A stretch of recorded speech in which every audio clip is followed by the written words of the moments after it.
import namin. Chinese, di ba, Yung coach? Chinese Marcos Lee. Pangalan niya, at 31 years old. Last time na naglaro sa NBL, Australia. And I think last February 19 yung ganun araw. March 6. Oo. I think last week dumating siya Monday. And then I think nakapractice na siya sa amin ng 9 days. And we have a tune-up game yesterday against UST. And then the other day, yung Meralco. Kaya lang medyo nangangapa pa lahat. And then kulang kami, kulang din sila. Pero we're able to is not a win. And it's a good practice for us to know what kind of import we'll be having this coming conference. And he's not an offensive player, but defensively, I think he could help a lot from sa department na yun. And regarding his attitude so far, he's okay naman, and then laging nakatawa. Yun. But at this coming conference, a little bit worried, because a lot of them is really getting better. In the last few weeks, alam niyo naman, naging movement sa PBA. There's a lot of trades, there's a lot of acquisition from those teams. I think it's good for the PBA dahil it will become exciting para this coming conference. Especially the other teams getting a lot of a big import. And sa lang nakikita ko parang to stop our big man from getting into the shaded area to score a lot of points.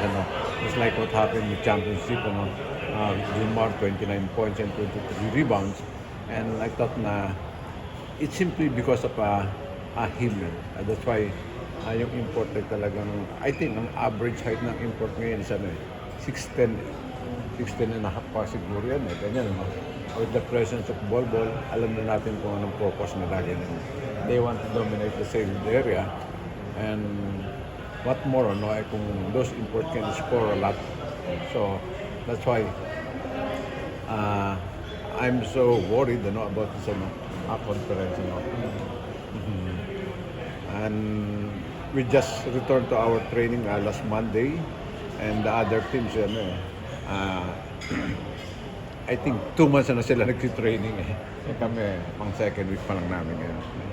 But I hope na yung mga players namin learn a lot from the past championship namin, dahil we cannot afford to have another bad start, which is 0-2.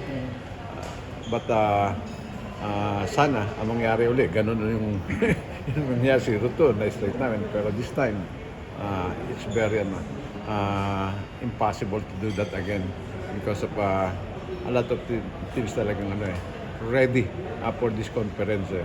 And makikita naman natin yung improvement ng bawat team. Talagang it will become a very exciting conference. Coach, kumusta yung health ng team mo? Kasi yung iba dyan medyo may ini-interview. Yan, isa pa yun. And then si Jericho was not able to play completely dito sa Guam.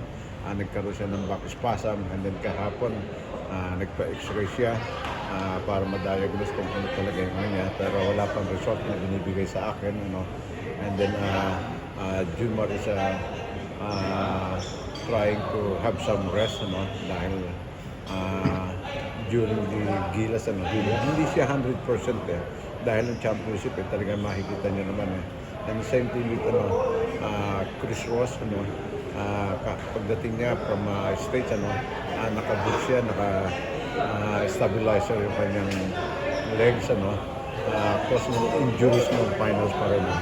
But I'm so happy with them during the finals, dahil alam ko hindi sila 100%, pero kung maglaro sila, more than 100%.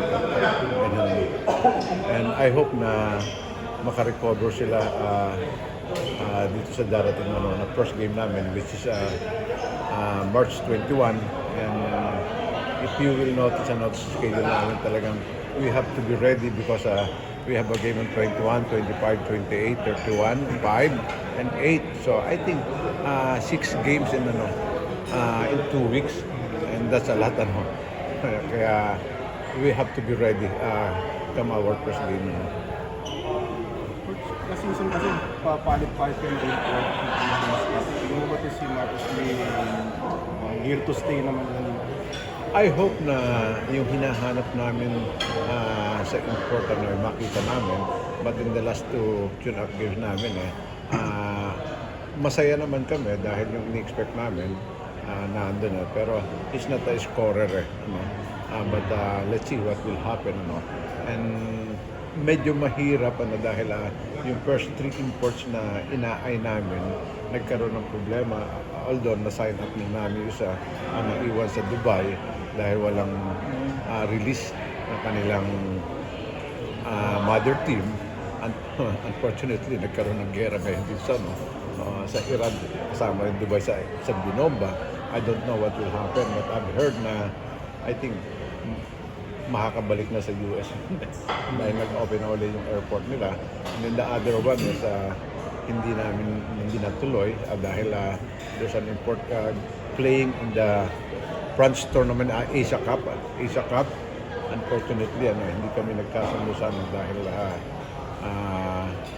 sa mga differences sa gusto nila mangyari, gusto namin, ganyan.